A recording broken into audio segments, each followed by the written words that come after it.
I miss Mark. Mark's in D.C. to visit with his mother. I'm happy he has the opportunity to spend precious time with his family. But seriously, as long as he's in Washington, the least he could do is to fix the U.S. government for us. I mean, come on, Mark.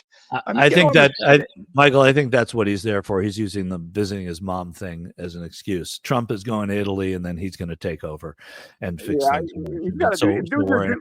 And before you get started, Michael, I want to ask you, as it's topical, maybe 30 seconds on Conclave. Is this a movie that people should go watch now because of what's about to happen next month in the Vatican? I think it's a terrific film, and thank you for joining us in 2024 and bringing up Conclave. I appreciate that, Michael. Well, we have a pope who just died. So I'm trying to keep it in the news and saying, should we go out and look at an older movie about the conclave itself, since we're about to live it? I think that's a great idea. It's really a terrific film with Ralph Fiennes playing the cardinal, or the Vatican operative, who is in fact in charge in many ways with the vote for a new pope, and it's lovely performances by the likes of Stanley Tucci and John Lithgow and Isabella Rossellini, and it's kind of inside baseball, if baseball was Vatican City, and it's got great performances, and it shows the process as it develops over time, the voting process, the nominations, and what have you. It's a terrific film. So, yeah, I guess you're right. It is pretty timely to catch up to the Conclave film, and it is available for streaming. So, All right. So there we go. Now I cede to you. It's been a busy week in honor of Earth Day. I got dirty. I've been watching the Giants and Warriors games. And of course, I've been watching a slew of movies. And speaking of movies, let's kick things off with The Accountant 2. The Accountant 2 is a sequel to 2016's The Accountant, and it's kind of fun, disposable. It's sometimes amusing, and it's regularly violent, but it's hokum. And you've got two charismatic leads returning as the dysfunctional Wolf brothers. Ben Affleck is Christian Wolf, who's a brilliant problem-solving but autistic analyst with some martial arts skills, naturally. What accountant doesn't have martial arts skills? Anyway, he's worked for various unsavory types in the past, but always decides to do the right thing. John Bernthal, a.k.a. the Punisher in the Marvel Universe, again plays Christian's difficult brother, Braxton, who is a quirky but deadly assassin. And since the events of the first movie, which you could see or not see before watching The Accountant 2, Christian has developed a network of young assistants who are all on the spectrum and are based at the high-end autism treatment center from the first movie. Christian finances the center with laundered money taken from bad people. It's all very Robin Hood. And so the residents assist him, as does Braxton, when another Wolf ally, ex-Treasury Department investigator Ray King, played by J.K. Simmons, as was the case in the first Accountant movie, has uncovered a conspiracy and his own life is imperiled. Thus, Christian decides to help the internally promoted Treasury Department Deputy Director, Mary Beth Medina, played as she played her in the first film by Cynthia Addai Robinson, stop an army of deadly operatives led by a brutal hitwoman. They want to execute and cover up their nefarious plan, and they wouldn't mind executing Christian and Braxton in the process. No matter how tangled and vague things get here, director Gavin O'Connor keeps pedal to the metal action-wise, and Affleck and Bernthal are the usual magnetic presences on screen. As diverting as it can be at times, this Accountant really doesn't add up to much besides sound and fury and the occasional brotherly jape. So much for my forensics about The Accountant 2. It's in theaters. So let's see here. On Swift Horses is opening today, and I thought it was pretty good. It's part a lavishly realized post-Korean War potboiler rom-dram, romantic drama. And it's also part a woman's journey of self-discovery in a somewhat repressive era, the 50s.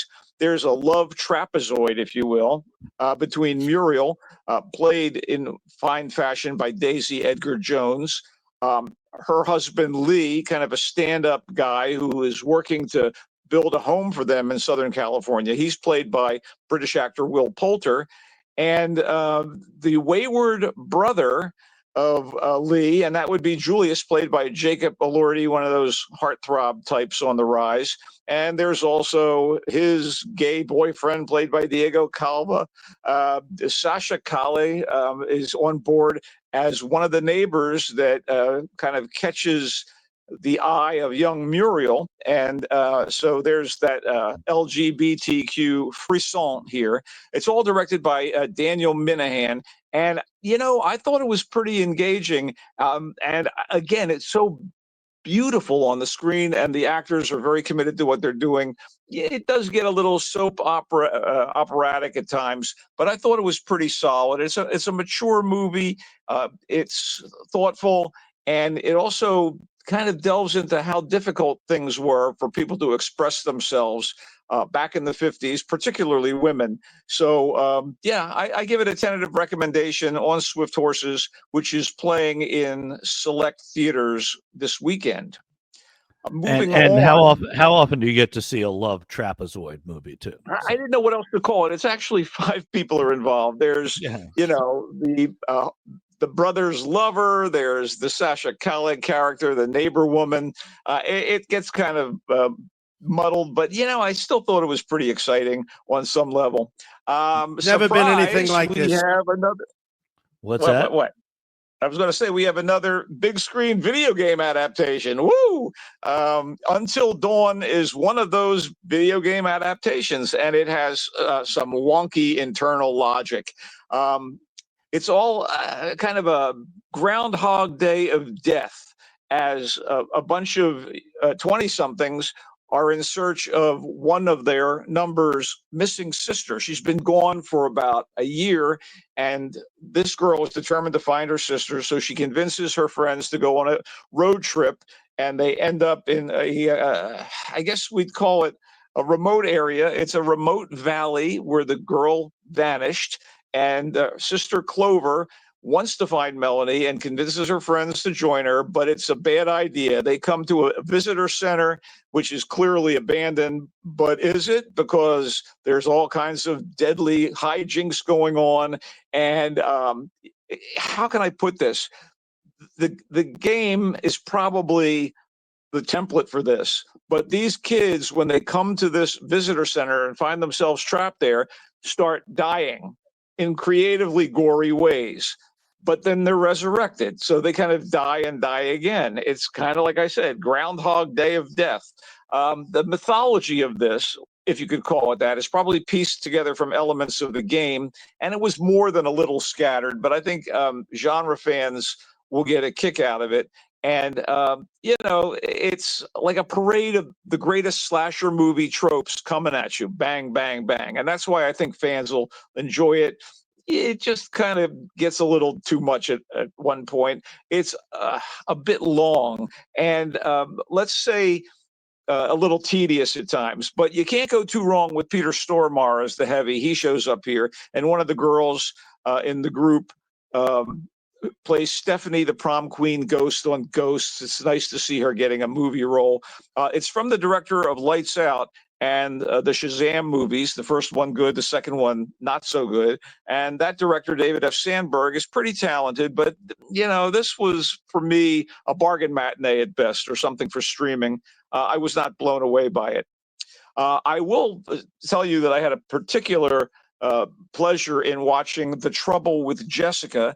And full disclosure, the co-writer of The Trouble with Jessica, a dark comedy of manners, which is something the British excel at doing, is my friend James Handel, along with the director, Matt Wynn. He fashioned a script about a dinner party where familiar people, friends, if you will, are sitting together politely, but secretly having qualms about each other or bearing resentments. And this kind of recalled elements of the recent and crafty espionage film Black Bag. And like Black Bag, it is graced with a highly capable and highly regarded cast. husband and wife, Tom and Sarah, are played by, respectively, Alan Tudyk, who is actually an American, and the great British character actress Shirley Henderson. Their friends, such as they are, Richard and Beth, are played by Rufus Sewell and Olivia Williams. And there's a fifth person at the dinner, and she's kind of an uninvited guest. Richard and Beth have brought her along.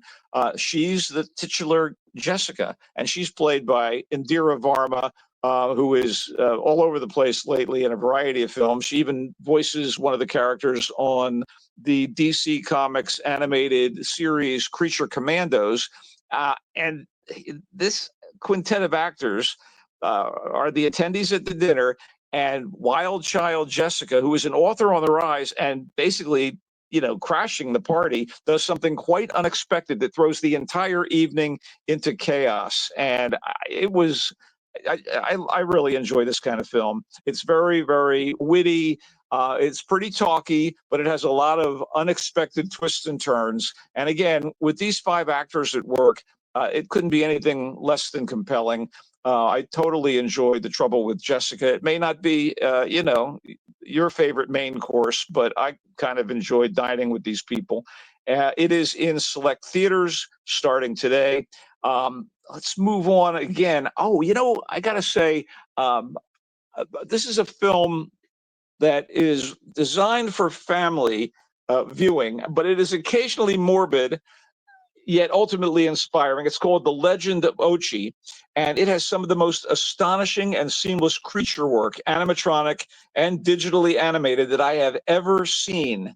It is set on the island of Carpathia, and it's modern times, but things are kind of traditional on the island, and the people who live there have lived in an uneasy harmony. We won't call it harmony. It's kind of a truce between the humans and the Ochi, which are kind of strange animals that live on the island and basically dominate the wastelands and the forests. Look at that. And It looks like a furry Yoda with a blue face. He's so cute. well, yeah, they're kind of like proto-gremlins. They're kind of like they're far more expressive than those Cupid dolls from the Gremlins movies. But it's really amazing tech work. And the movie is helped along by a nice performance from this kid who decides to rescue one of these Ochi who is separated from its mother, and she's played by Helena Zengel, and a pretty good young actress. But it's helped even more by the presence of Willem Dafoe as a local who is determined to wipe out the Ochi. His estranged wife, Dasha, played by the great Emily Watson, and as one of the kids in Maxim's anti-Ochi army. He's been training these kids to wipe them out. Finn Wolfhard from Stranger Things and a variety of other projects. The movie is directed and written by Isaiah Saxon, and it is so lovely to look at. And it's, the characters of the creature, the central creatures in this thing, so beautifully brought to life. It's predictable story-wise, but it is quite beautiful to look at. I think for family viewing, pretty good, but it does get, a little upsetting at times. Those creatures bite, let's put it that way. I thought The Legend of Ochi was decent family fare, and certainly a cut above a lot of the stuff that's churned out in Hollywood. I wish I could be more excited about Mob Cops. This is a dramatization of a true crime story.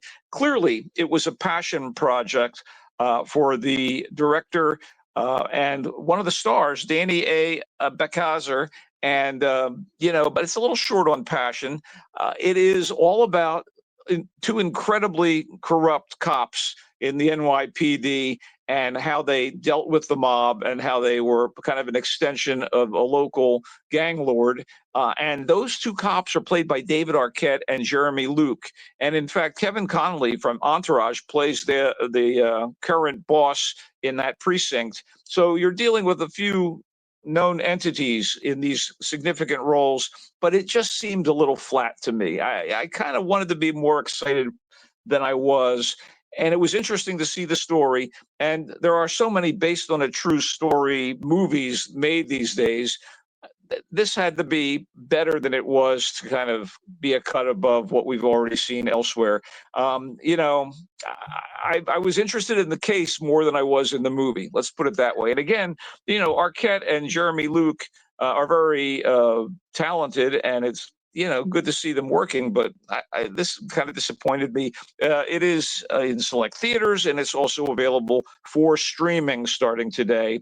I want to wrap up with a new movie that just debuted on Netflix. And Kim, I don't think this is your cup of meat or your cup of blood. It is incredibly violent. It's John Wickian in its lunacy. It's called Havoc. And it comes from the filmmaker who directed the mega intense tie-set police action movies, The Raid and The Raid 2. And he also did the British period drama Apostle. Havoc, though, is set in modern times in an unnamed American city that's also rife with corruption. And it features the great Tom Hardy as a detective who's trying to balance a nearly destroyed family life. You know, he has alienated his wife. He can't see his daughter. And it's Christmas, so that's going on. And he's also kind of an outlier in the local police department, some of whom are in the pocket of the local mob. So there's a drug deal that falls apart. A policeman is hospitalized, and our hero Walker is sucked into the situation. Forrest Whitaker plays the local mayor, who's clearly pretty corrupt himself. There is a Asian crime syndicate in the middle of this. Those guys are fighting the cops, and there's all these betrayals. And mostly it's one incredibly artfully directed violent sequence of martial arts and gunplay after another. And so, you know, for that, it was my recommendation to people who like that kind of movie. Gareth Evans, who directed it and wrote it, has great skill when it comes to these action sequences. And since that's what this movie is for the most part, I can give it a conditional recommendation. Again, Forrest Whitaker, Tom Hardy. One of the cops is played by Timothy Oliphant. You know, this is pretty decent cast-wise. Luis Guzman has a supporting role as a. I like Luis Guzman. He's always good. It's a small role, but he's pretty good too in the part that he's playing here. And I don't want to get into many details about it, and they're not necessary. It's one bang-up action scene after another. It's on Netflix. Again, I'd only recommend Havoc to people who like movies like The Raid or the John Wick films, but I enjoyed watching it. All right, so what's that? I was going to say the possibility exists, and it's likely that I don't understand the movie business, but it seems like a movie like this has probably a big budget with all the explosions and the blasts and the action scenes. So how is it that they put it right on Netflix? Well, Netflix is worth billions of dollars, Kim, number one. Number two, this guy is a proven action director who doesn't have a high profile. So studios that are willing to cough up that amount of money, and there's a lot of money on the screen in terms of car chases, explosions, what have you. And again, Tom Hardy is a star. He's no, second tier guy. It just surprises me that it wouldn't go to the theater, that it would go right to Netflix. But that, hey. No, you're right. It does seem in large part like the kind of movie you would see opening in movie theaters. Right. But I think the business model has changed considerably since the rise of the streamers. And they're throwing money at the Russo brothers, and they're throwing money at Zack Snyder, and they threw some money at Gareth Evans, and he's responded with this, one explosion after another, if you will. Okay. Well, there you go. So it's the Accountant 2. Go see The Accountant 1 if you haven't seen the first one. On Swift Torture. You really don't need to see the first one. I wouldn't. I wouldn't go to Guinea-Bissau without going to Guinea first. So I would see The Accountant 1 first. But as Michael says, you don't have to, which speaks well of a sequel that you don't have to see the first one. On Swift Horses, a love trapezoid until dawn based on a video game, which means they have one non-viewer in me. No offense. The Trouble with Jessica, also sort of a trapezoid, 5 people around a dining room table. The Legend of Ochi, Mob Cops, which if we were just looking a list of movies, that would be the one on this list that I would want to watch. And it's probably one of the least of the films this week. And that's what you said, Michael. So title good, movie not as great, and then Havoc, straight to Netflix, a lot of money on the screen, as Michael Snyder says. So, Michael, and it's on your home screen. It's on your home screen, which is crazy. One quick note: Andor, which could be the very best Star Wars property since the original trilogy. It's smart. It's adult. It basically serves as a prequel to Rogue One, which is one of the coolest Star Wars, Skywalker saga projects. Is back for season 2 on Disney Plus. They're dropping 3 episodes a week, and they're all kind of one time period, and then they jump forward the following week with 3 more episodes. And again, it stars the wonderful actor Diego Luna as Cassian Andor, and Andor is sort of a rebel who's trying to oppose the Empire in the period following the first, rise of the Empire. It's kind of pre-Star Wars: A New Hope. And in addition to the very talented Diego Luna, the cast again includes Stellan Skarsgård as a spy master, Genevieve O'Reilly as a senator in the local Coruscant Senate, and Genevieve O'Reilly's quite good as Mon Mothma, and Forrest Whitaker has appeared in earlier episodes of this. I don't know if he's in the second season. It's brilliantly done, beautifully directed. Again, all the money's on screen, Kim, and you're wondering how do they afford to do this for TV, quote unquote. I know. I already got asked about this one. My son, my 11-year-old, wants to watch it together. So you said adult. Now I have to look into whether it's appropriate.